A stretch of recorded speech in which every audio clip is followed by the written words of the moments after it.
Bonjour à tous, aujourd'hui on aborde un sujet qui est d'utilité publique, si, clairement, le minimalisme digital. Alors c'est quoi le minimalisme déjà? Donc globalement le minimalisme digital c'est de simplifier sa vie digitale, ses appareils, à l'extrême. Et ça passe par le tri. Je suis passé par là et oui ça peut être extrêmement long de faire ce tri, mais les bénéfices que vous en tirerez valent le temps que vous allez y passer. Personnellement, déjà, ça m'a permis de réduire ma fréquentation des réseaux sociaux drastiquement. Ça m'a aussi fait réaliser à quel point la quantité de choses qu'on a sur nos appareils peut être anxiogène. Et à quel point on se sent bien quand tout est finalement rangé, géré, trié, que toutes les choses inutiles sont supprimées. Si vous avez tendance à avoir des problèmes de stockage, faire ce tri peut aussi vous aider bien évidemment. Que vous utilisiez votre téléphone personnellement ou pour le travail, que vous souhaitiez améliorer votre productivité ou simplement faire du propre, vous en tirerez des bénéfices. Prenez ce temps, vous réaliserez à quel point ça fait du bien. Je vais donc vous donner quelques conseils, vous aiguiller pour commencer votre grand nettoyage. Oui, parce que généralement on se trouve des excuses, « Oh j'ai trop de choses, je sais pas par où commencer, c'est un vrai bordel mon téléphone ». Après ces quelques conseils, vous n'aurez plus d'excuses. La première chose à faire pour commencer votre tri, c'est de supprimer et ranger vos applications.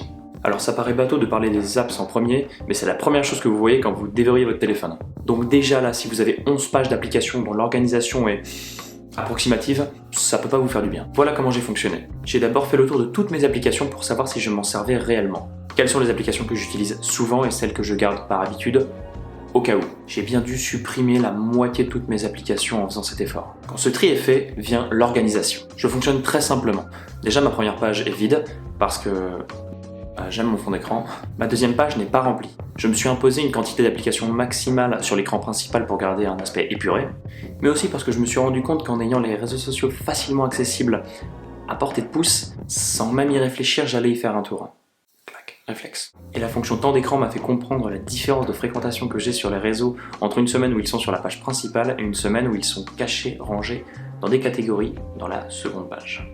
Excellente transition pour parler de ma deuxième et dernière page, la page catégorie. Le reste de mes applis, je les ai répartis en plusieurs catégories, ce qui peut toutes me les faire tenir sur une seule page. Et je n'y vais quasiment jamais parce que j'utilise une fonction qui me fait gagner énormément de temps, la recherche Spotlight. Habituez-vous à faire ce geste, ça vous économisera énormément de temps à chercher une application que vous ne trouvez pas. Voilà pour les applications. La suite, le tri au sein des applications, le plus long. Pour certains, je préfère vous rassurer, vous n'y arriverez pas en un jour. J'en ai mis 3. Mais une fois que vous êtes lancé, terminez au moins le tri dans l'application dans laquelle vous êtes. Vos photos, c'est ce qui vous prend le plus d'espace et de temps, surtout quand vous en avez 10 000. Entre les photos ratées, celles que vous avez en x10, les captures d'écran, vous pouvez facilement en supprimer la moitié. Je suis passé de 10 000 à 4 000 photos.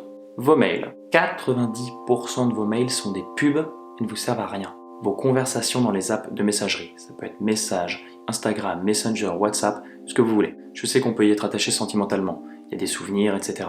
Mais sur 100 conversations, est-ce qu'il y a vraiment 100 souvenirs ? Vous pouvez au moins supprimer la moitié de ce que vous avez. Prenez le temps de regarder la quantité de conversations qu'on garde et à combien on tient réellement. L'application livre, combien de PDF vous avez là-dedans et qui ne vous servent pas ou qui ne vous servent plus. Vos musiques si vous êtes sur une application de streaming musical. À force d'avoir accès à toutes les musiques qu'on veut, on se retrouve à télécharger des musiques qu'on n'écoute jamais. Faites le tri là aussi parce que si un jour vous supprimez une musique et que vous voulez la réécouter, il faudra simplement la retélécharger. Vos notes. Combien de notes avez-vous qui ne contiennent qu'un mot? Une fois les fausses notes supprimées, vous pouvez même aller plus loin et créer des catégories de notes pour mieux vous y retrouver. Il y a beaucoup d'autres applications nécessitant ce genre de tri, mais beaucoup sont propres à chacun, je vais donc m'arrêter là pour ces exemples. On a généralement tous un frein sentimental à faire ce tri. Des conversations qu'on veut absolument garder. Des photos qui, même si on les regarde jamais, elles ont été prises pendant ce super voyage, donc même cette photo de goudron, je dois la garder.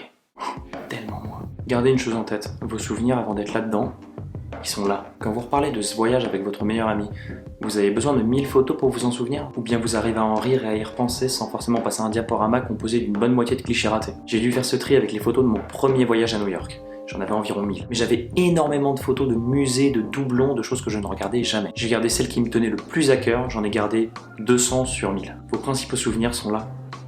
Et ceux-là, vous pouvez les regarder quand vous voulez. Le dernier conseil que j'aurai à vous donner pour une utilisation plus saine de votre téléphone, c'est de gérer les notifications. Dès que notre téléphone s'allume, on a le réflexe de le prendre en main et de checker la notif. Parfois on le repose, parfois on se distrait complètement de notre activité principale suite à cette notification. Dans votre téléphone, vous avez cette section. Et ici, vous pouvez désactiver ou limiter les sollicitations de chaque application. Par exemple, si vous détestez avoir une pastille rouge, vous pouvez désactiver ça. Ou bien, au mieux, désactiver complètement les notifications de l'application pour y aller uniquement quand vous en avez envie, pas quand on vous y incite. Ceux qui ont une pastille avec 10 000 mails non lus, je vous vois. Et quand je vois ça, ça me tend. Accepte, Maxence, accepte. accepte. Ça vous permettra en plus d'avoir un écran d'accueil plus propre, moins encombré. Voilà quelques conseils qui, j'espère, pourront aider certains d'entre vous à faire un peu de ménage dans leur vie digitale. Personnellement, ce ménage m'a vraiment permis de me sentir mieux et j'utilise maintenant mon téléphone d'une manière bien plus saine qu'avant. Mon pouce ne dérape plus frénétiquement sur Twitter ou Instagram, mon temps d'écran a baissé et j'arrive même parfois à laisser mon téléphone de côté. Ce qui aurait été clairement impensable pour moi quelques années en arrière, où je flippais et j'angoissais juste de ne pas sentir mon téléphone dans ma poche. On est tous pareils. Ces conseils, ce sont les premières choses que j'ai faites pour épurer ma vie digitale. Mais ça ne veut pas dire qu'il n'y en a pas d'autres. Alors si vous avez des tips à partager, n'hésitez pas, les commentaires sont là pour ça. Merci à tous pour votre écoute et à bientôt pour une prochaine vidéo.